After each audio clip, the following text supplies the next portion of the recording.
I get several questions to talk about this phrase I use, nothing real is ever lost, and what it actually looks like. Hi, my name is Anya. I talk about spirituality, oneness, duality. This is my book on consciousness, reality, and how to create the life that you want by breaking repetitive patterns. I want to say two things about this, and then I'm going to give you an example of what it looked like in my life. We begin moving towards an authentic life that we're happy to wake up to. We often are faced not with a neat pile of bad things and good things that we can just separate. A lot of times, the good is entangled with the bad, meaning what we want, what we love, or what we have hope to get is entangled with conditions we don't want to meet, relationships we don't like participating in.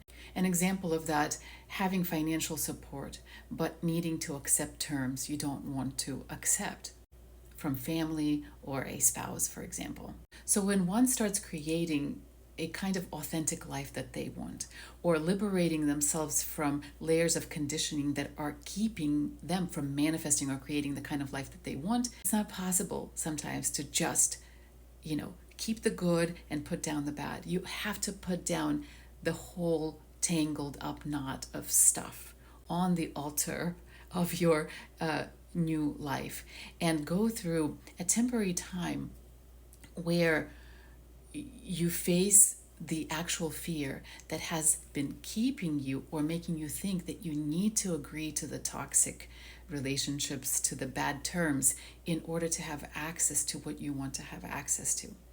And it is a beautiful process where not only this conditioning, this identity that I talk about in the book, gets incinerated, but you also tap into the second thing I wanted to talk about. You see that this authentic connection to who you really are, to your energy, the energy that is infinitely creative, is connected to everything that is aligned with this energy and with your own expression on this planet.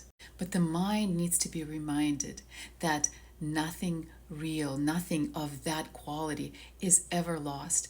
It doesn't need to be managed. It doesn't need to be coerced. It doesn't need to be manipulated or traded for. Just so you can hang out in that connection with yourself long enough to see it for yourself.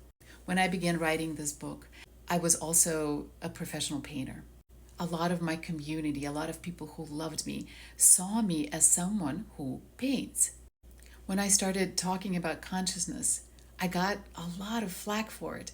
And I actually lost friends, connections, people who thought I was crazy, who thought I was throwing away a talent to talk about something made up, something that had no value to them. Very lonely time. Nobody got what I was really saying. And people I thought were my support system turned away.